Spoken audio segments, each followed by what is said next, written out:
এখন প্রায় একটা মতো বাজে আর আমি কষাচ্ছি দেশি মুরগির ঝোল, কারণ আজকে তো পয়লা বৈশাখ, তার উপর আবার আজকে সানডে।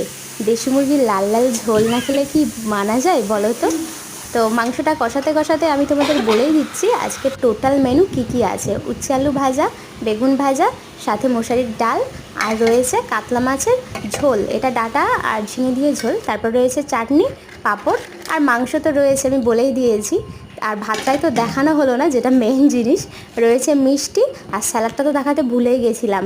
এই দেখো পলাশ স্যালাডটা কী অবস্থা করে কেটেছে, পেঁয়াজটা পুরো কুচি কুচি করে দিয়েছে।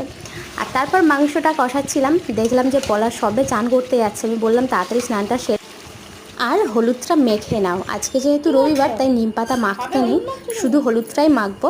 তো ওখানে কলে বসে বসে হলুদটা মেখে নিল। আর আমার মাংস তো কমপ্লিট। তো আজকে পয়লা বৈশাখ তোমরা খুব খুব ভালো কাটিও সবাই।